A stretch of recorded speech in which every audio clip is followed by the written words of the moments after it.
Hello and welcome, IB chemists. The purpose of this video is to walk through the IB Key Assessment 6, Paper 2, which covered through Topic 10.2 and for HL students also covered the SN2 mechanism. The way this video will work is that I'm going to work through the HL Key Assessment mark scheme and show you some tips and tricks for each of the questions.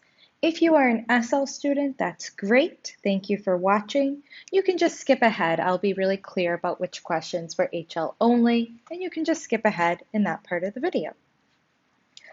All right, before we get into question by question, let's talk about one general thing that I'm seeing people still feeling a little bit unsure of, and that's the different types of molecule representations.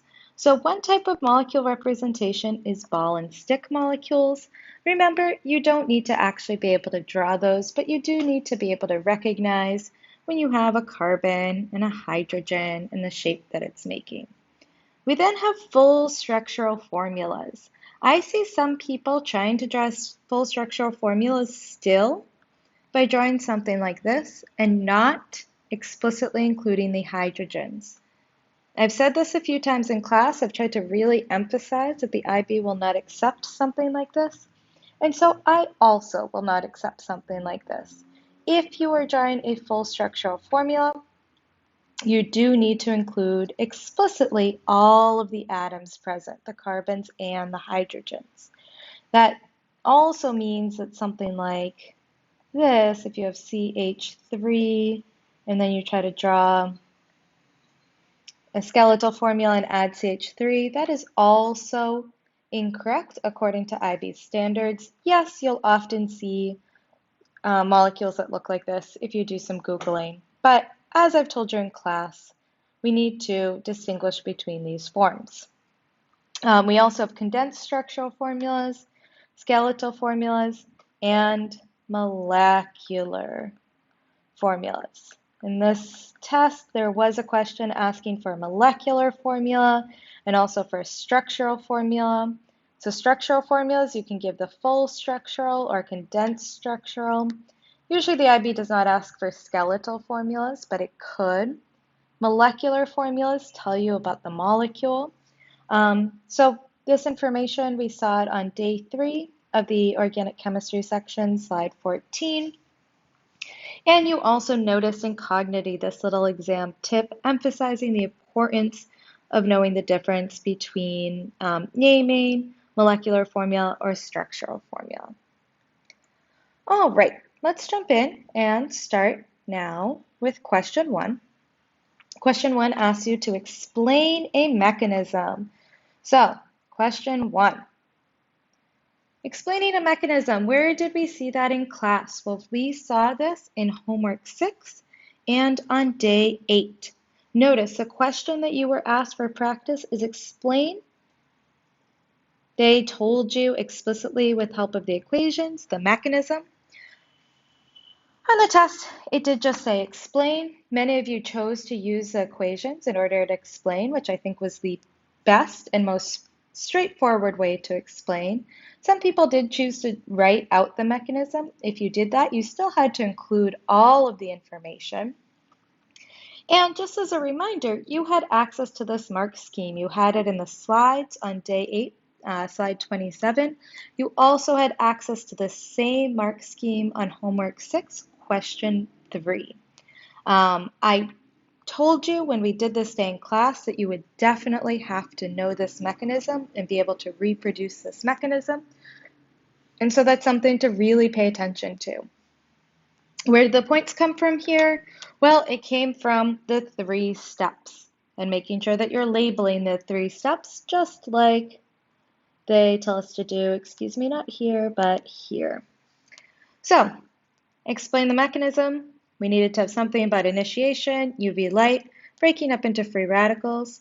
Propagation, you needed to either explain or show these 2 equations. Termination, you could have shown any of the termination steps. Notice it is totally okay to describe in this case because there's an explain question, but I think people who wrote out the equations tended to earn the most points here. Another thing to notice, I saw people who had really mastered this mechanism and maybe spent a little bit more time than they should have on this one question. This question was worth 4 points. That means using 1.5 minutes per point or per mark. It should take you about 6 minutes total.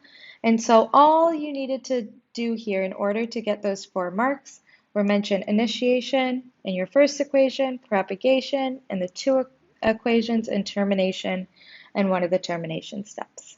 In and out. All right. Question 2. Question 2, people generally did well in question 2. Where did we see this in class? Well, we saw this on day 6, slide 21, naming ethers. So people generally did well with that, translating the ethers into a structure. Notice they said structural formula, so they accepted structural formulas. In this case, the IB was a little bit more lenient and they did accept something like this, but you should lean towards representing it correctly using the way we did in class. Question 3. All right. Question 3 tripped up a lot of people. It was a big, long question with lots of marks. So let's break it into parts. Starting with question 3A, let's think about where we saw this information in class. Well, in general, question 3 was based on the schematic diagram that you saw twice. You actually saw it in homework 7, question 7, and in homework 8, question 8. So if you see the same problem multiple times, that probably means it's a pretty important problem. So question 3A used a really similar structure. On the homework, you were practicing with ethene. On the test, you were practicing or you were given pentene, so maybe a little bit more complex, but same exact principles that you were using. And then we gave you 4 different products here, just like you had in the homework. All right. The other thing that might have been helpful for question 3A in general, before we get into each part, was on day 9 on slide 15, we talked about what an addition reaction is in general. We know that in general, you start with a double bond. You then have a reactant that somehow splits into 2 parts. So for H2O, for example, that would be OH minus and H plus. For hydrogen, that would be H and H. For HCl, that would be H plus and Cl minus, whatever your reactant is for an addition reaction. For all of the addition reactions we saw, with the exception of polymerization, the reactant splits up into its 2 parts, gets added across the double bond, and you create a saturated molecule. You no longer have a double bond. Okay. So 3AI, you are looking at compound D. You're looking at compound D. Let's take a look at which one that is. So that's formed with Cl2 as a reagent. We saw this again in homework 8, Cl2 being a reagent. We went over this in class on day 10, slide 17, when we talked about halogenation with a halogen. We looked at bromine in class, but here we have chlorine, so same deal. And so I knew that if I had pentene, 1, 2, 3, 4, 5, 2 pentene, well, when my chlorines get added there across the double bond of 1 chlorine that goes here, 1 chlorine that goes here, it will of course become saturated, and that gives me 2,3-dichloropentane. A couple of things I saw here. A few people wanted to write pentene, not pentane. We know that in all addition reactions, we get saturated molecules from unsaturated molecules. You don't end with an alkene. I also saw a few people missing the di. As a reminder, we actually saw that at the last assessment. I was a little surprised by how many people made a mistake here with the name because we saw that last time. This was from question 5 SL or 4 HL on Key Assessment 5, paper 2. And notice you had to name something with two substituent groups. And we saw it was 2,2-di to represent the substituent groups. We, of course, talked about that in class as well and in the summer preparation. But you had just seen that on the last key assessment, and you'd seen that the IB does not accept with only one number and does not accept without the die. And so you had just seen that in the last mark scheme. And then we had a really similar question on this assessment. So we did need exactly this, 2,3-dichloropentane. All right. Question 3AII. This one is looking at compound E, so the reagent is HCl. We saw that the same day in class as I. We saw that in halogenation, but this time halogenation with a halide. And the H and Br get added across the double bond. Notice I asked for the molecular formula here. So the molecular formula is the molecule.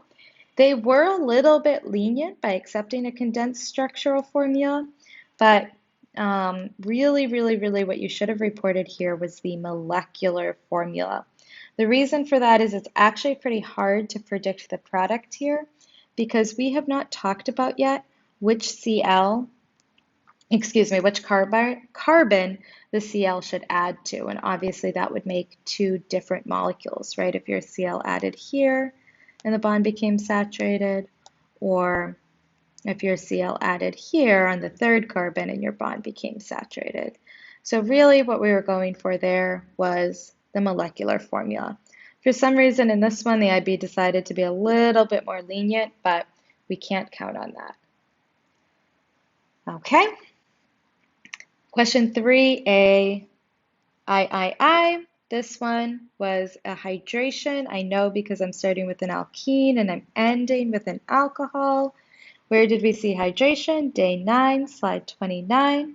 We saw the reagent and condition, the reagent being water, and water, gaseous water actually, steam, in the presence of sulfuric acid or phosphoric acid, and you practice that in homework 7, question 7A. So notice because these acids are an or, just giving the two acids wouldn't have worked. That's 1 point for saying one of the acids and 1 point for saying water. And many of you mentioned steam as well, which was great. Okay. Question 3A, IV. You've seen this one actually in a few different spots. So they tell you that we can also form pentane from pentene. Where have we seen that? Well, that's hydrogenation. So we saw that again on that day 9 when we did hydrogenation. You saw it actually in the homework the day before day 9 when I had you look up the reactants and conditions for hydrogenation. And you practiced it again on homework 7, this time 7B was where you practiced that. So lots of opportunities to practice A, 3A, 4. Okay, the last problem from 3AB, and this was problem 3AV for high level or 3A6 VI for SL, and this one was drawing the polymer. Well, you'll notice we had 1, 2, 3, 4, 5 slides on polymerization on day 10. If I put 5 slides in the presentation on one thing, it's probably pretty important. I told you in class that you had to be able to move between the monomer and the polymer. We practiced this in homework 8, question 11D, where I had you deduce a structure or draw a structure. In the homework, you had to draw 3 repeating units. I only made you draw 2 repeating units here. And so we see this is where my monomer was, and I've drawn my 2 units. It is essential to include these lines that go to either side, like we talked about in class, because this indicates that your polymer keeps going in either direction. We're just showing a couple of the units.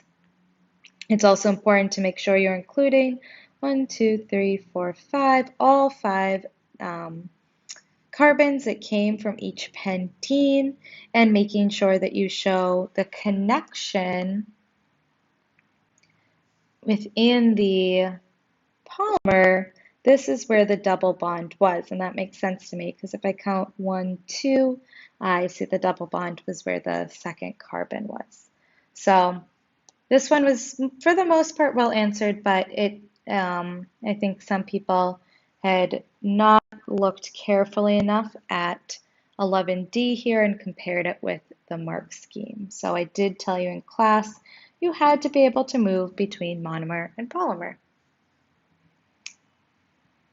One more question here, and this was 3ABI in SL, so this was still part of 3A for SL people.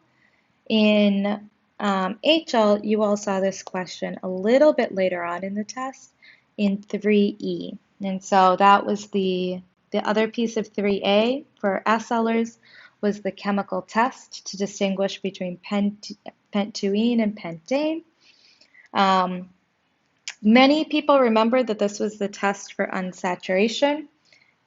I was pretty lenient here. If you said test for unsaturation, I gave you this point. The IB asked you to be a little bit more specific and say the test where you react bromine or Br2. And I had called it the test for unsaturation, so I allowed that. Many people lost a mark here by not being specific enough. So notice the first mark was describing the test, saying that we add bromine or bromine water to the alkane and the alkene. The second point was being really specific with the color. Notice that they asked you to give the observation for each. So what do I observe for an alkane? I observe that there is no color change and it remains brown. For an alkene, I see that it goes from brown to colorless. The IB really likes you to know the exact colors that we expect. You did this experiment in Labster. You had seen these colors.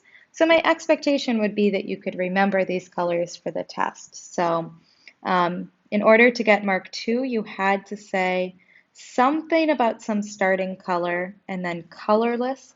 And notice we'd said really explicitly in class and in the mark scheme from the homework that you need to say colorless, not clear. I told you that on a slide and on the homework that clear was not the word that the IB wants. They want the word colorless. And then for B, something about color, remain, slowly decolorized. If you never mentioned a specific color, it was going to be really hard to get mark 2. So that was the biggest thing I saw there, people not being specific. And again, I would expect that you would know that it's brown because we saw that in Labster. You performed, quote unquote, you virtually performed that lab. So we saw this on day 10. We did several different things. I just put one slide, but we saw Labster, we saw this slide, and then you practice this exact question on homework 8, question 9. So you practice this exact question, and then this is from that day's mark scheme. So you'd had access to the mark scheme as well. All right, so to wrap up 3A, you had, in addition to all of those practice that I mentioned before, you also had the All Organic Reactions Overview and the April 6th Accountability Team Warm-Up. So completing both of those would help you practice knowing all of these formulas that we talked about. So I told you before the exam that you just needed to know all of the different reactions that we studied, and you needed to know them in and out, so that you know the reagents from the products, you know the products from the reagents, you know the conditions. So you had lots of opportunities to practice that in these 2 homeworks. Okay, let's move right along to 3B. Question 3B. Identify one reaction type that is of economic importance. There were lots that we talked about. We talked about vegetable oil to margarine. We talked about ethanol. We talked about plaster. You had a homework question on homework 7, question 9 about economic importance. It also came up when we did polymerization and we talked about plastic. I asked you to show me some polyethylene that you had in your house, and then you practiced again the same question on homework 8, question 11. So this one was generally well answered. There were lots of options: polymerization, hydrogenation, hydration. The things that I saw here, you did need to mention a reaction. Some people just wanted to mention something like a product, like plastic. And if you did mention a reaction, maybe other than polymerization, if you just mentioned hydrogenation, you needed to tell me why it was of economic importance. So adding in that we made margarine. So there are 2 practice problems that directly related to this on the homework, and several times that it came up in class. You had a few different options there. Okay, question 3C. Compound A can be formed directly from compound E. Before we even get into this, I think some people kind of misread this question and didn't go back to the diagram. Let's erase everything so things are clear here. So they said that compound A can be formed directly from compound E. What is compound E? Well, compound E, I see I formed from HCl. So I know that compound E is going to be a halogen alkane. Specifically, in this case, you've already seen this one, specifically C5H11Cl. So compound E is a halogen alkane. So halogen alkane to alcohol, well, that's nucleophilic substitution. So some people were trying to tell me how we go from pent to ene to compound A. Some people were thinking about hydration, but that's not what the question was asking. The question was asking how compound A can be formed from compound E. All right, so 3CI and II, we saw on day 13 when we talked about nucleophilic substitution reactions.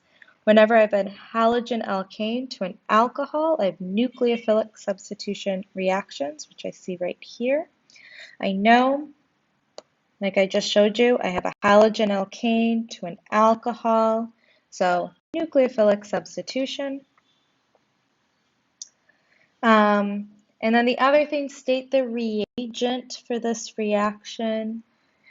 So one thing that I saw here that I was kind of picky on, some people wanted to say that the reagent was only the hydroxyl group, but the reagent is really the entire molecule. So some people wanted to just write OH here, but I could not go to the storeroom and just pick up OH. And hydroxyl groups are attached to lots of different molecules, and only some molecules would be suitable reagents for this reaction. So just giving the ion that the reagent dissociates into is not sufficient. You did need to give me the whole reagent. So the one we did in class was NaOH. So this is the one I would have expected you to give me. You could also use potassium hydroxide. That would work too.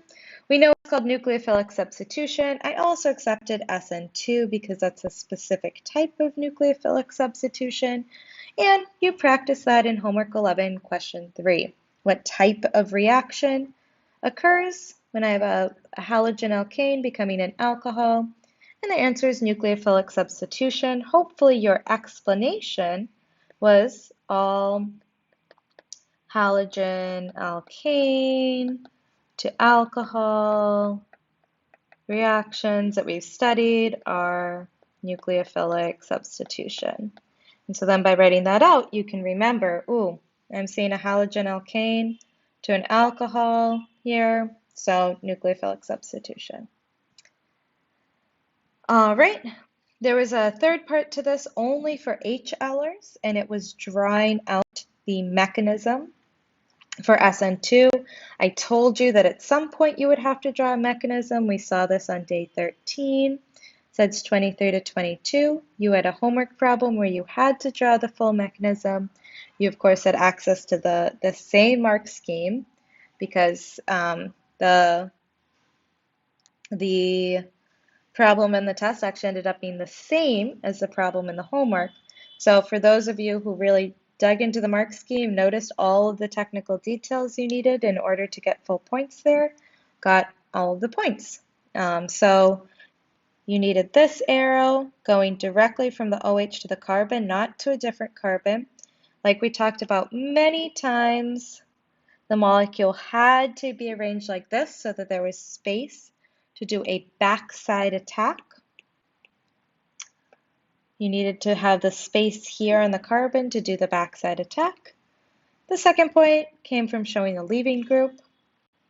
You then needed to show the transition state with the dotted lines and the negative sign. And then you needed to show both products, just like it says here. And of course, you had access to the same mark scheme for homework 11. Question 4 suggests one advantage of understanding organic reaction mechanisms. Yes, we didn't explicitly say this in class, but we talked a lot about what an organic mechanism is. We talked about it this day. We also talked about it way at the beginning of the unit when we did free radical substitution.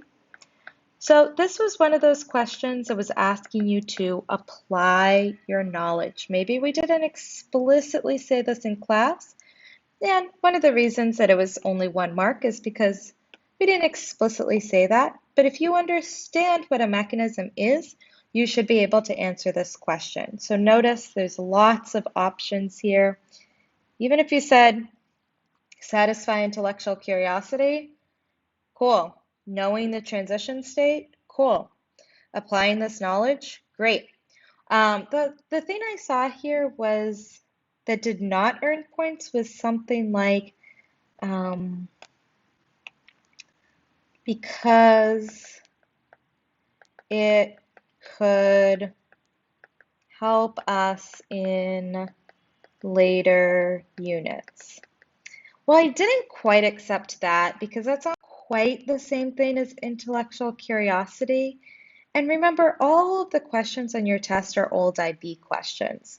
So this sort of answer wouldn't make sense on an IB test, so I didn't accept it here.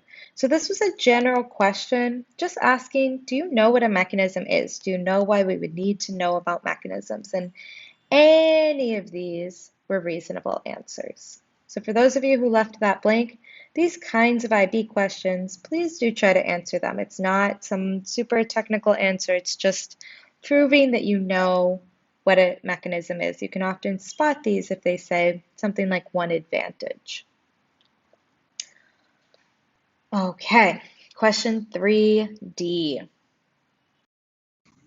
Okay, so let's jump into question 3. So starting here with question 3DI, this one was asking, this told you that this compound can be oxidized to form a ketone.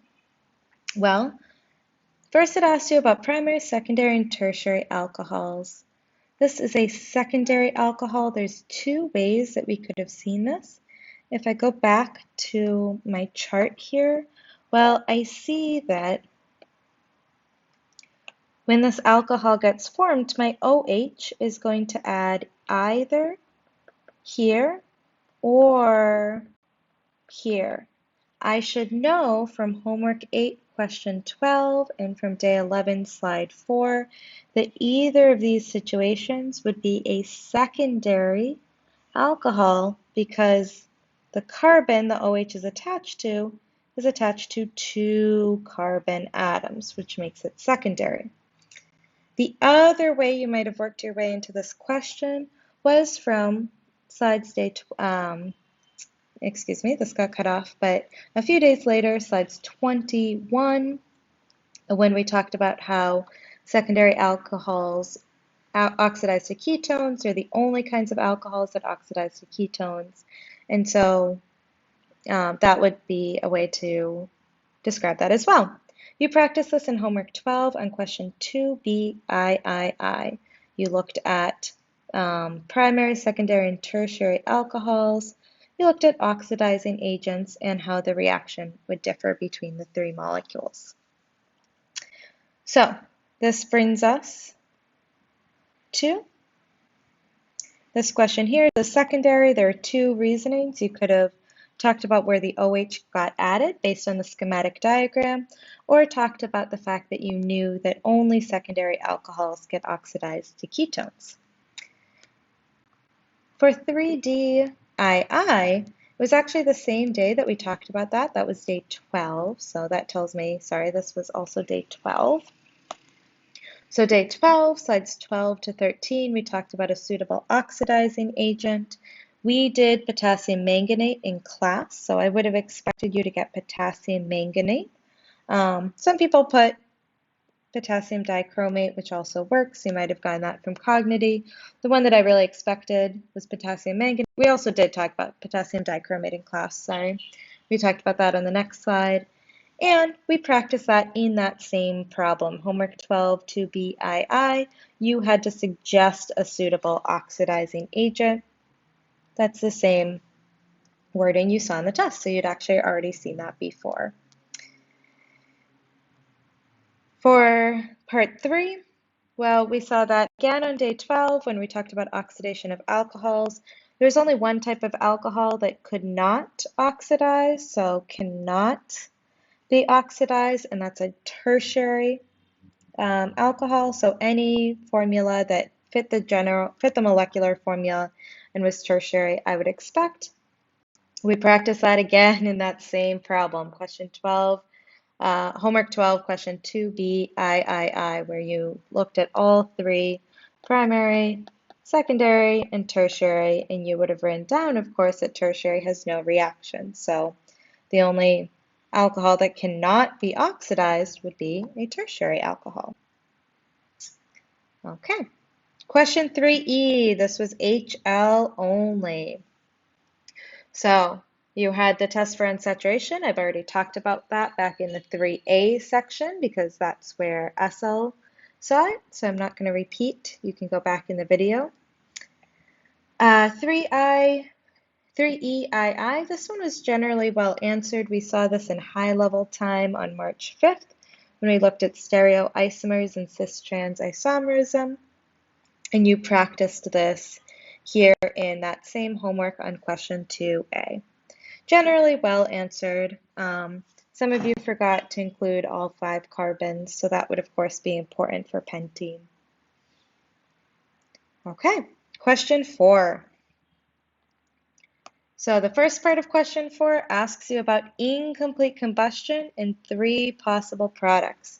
Well, we saw this on day 7, slide 27. We saw there's 3 potential products of incomplete combustion. And you saw that again in the homework where we saw a reaction with these 3 products, and it was incomplete combustion.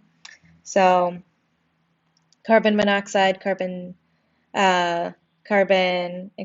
should be just carbon, and H2O. And if carbon dioxide is stated, that is incorrect because that is only in complete combustion. Part B, this was another one like the mechanism question that was a little bit of an inference, just a little bit, but we had talked about it in the homework where I asked you about air pollution. So it's saying that vehicles with hydrogen as fuel are considered to cause less harm to the environment than those with internal combustion engines. Well, that's because take a look at both reactions that might occur in an internal combustion engine. Both of them use hydrocarbons as reactants, meaning you need some carbon-based product. If you have carbon in your reactants, you'll get carbon in your products, And the potential carbon-based products would be CO2 for incomplete combustion, soot, or carbon monoxide. None of these are good for the environment. So if I have only hydrogen in my reactants, well, then there's no way to get those carbon-based products in my products because there's no carbon in the reaction. So carbon-based pollutants would not be produced. This one was a tricky one, a little bit of an inference, but lots of people did really well there, recognizing, well, if I don't have carbon in the reactants, I can't have carbon in the products. I know all those carbon molecules in the products are bad for the environment. Okay, question 5, we're almost there. Question 5A. So question 5A was a little weird because they did tell you ozone can be formed from the combustion of methane. And what the IB was really looking for was for you to add ozone as a product. That's tricky. That's definitely an inference. Some of you got there, which was great. I also gave credit for the reaction we talked about in class for a complete combustion reaction. So I was lenient on that one because this was tricky. This is beyond the curriculum. This is asking you to make an inference. So for this one, I did accept just a complete combustion reaction like we saw in class. And what I did not accept was if you forgot to balance it, because I told you that for combustion reactions, you needed to be able to balance those. Where did we practice that? Homework 5, question 1 and 2. So when you have combustion reactions, you do have to balance them. And so for those of you who tried to give me a reaction that was not balanced, that did not earn points. This one should have been pretty easy to balance because there was small numbers. Question 5B, this was the question. I tell you that there's always some question from prior units. That was this question. You've actually seen this exact question before. It was our warm-up on Tuesday, November 25th. So these were the slides that you saw.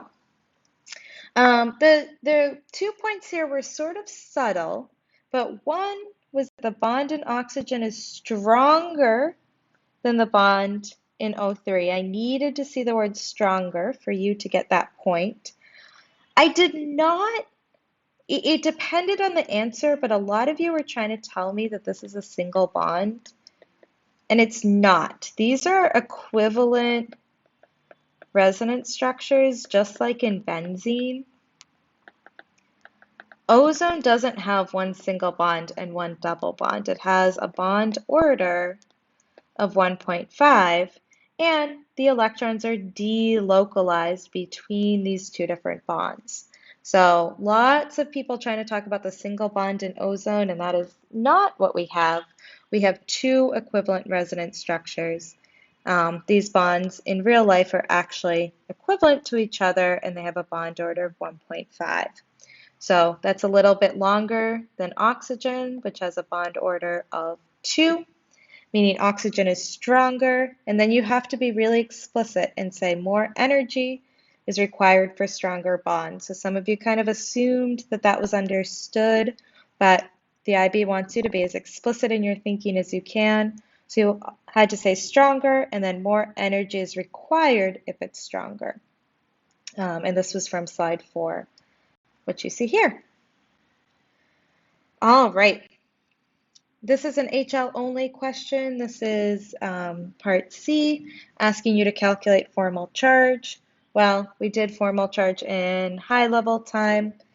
Valence electrons, oxygen has 6 valence electrons because it is in group 16, minus lone pairs, there's 2 lone pairs here, minus half of the bonding electrons, and there's 3 bonds, meaning there's 6 bonding electrons, so we get +1. The last part, which was C for SL and D for HL, it was asking you what the symbol represents. It represents an unpaired electron, or that there's a free radical. I saw some people trying to say it represents a lone pair. Well, that's exactly what it doesn't represent. Here is a lone pair, Here's my free radical, my dot for the free radical. I also saw some people trying to talk about ion in here. We had a question on homework 6, question 1, where we differentiated between free radical and ion. So it's not a lone pair, it's not an ion. It is an unpaired electron, a single unpaired electron, and it's when a free radical is present. It does not need to be 7 electrons. You could have something like phosphorus form a free radical with 5 electrons. The key is that there's an electron without a buddy, without a pair. All right. Any questions? Now that you've gone to the end of the video, feel free to reach out and let me know. I'm here to help. I hope that you're seeing the connection between what we do in the test is what we've done in class. You do really need to dig into each and every question we do in class because most of them in some way get represented on assessments. And of course, you're responsible for all of the information that's presented to you, all the information in the IB. All right, good work, everyone. Keep it up. Have a good day. Bye.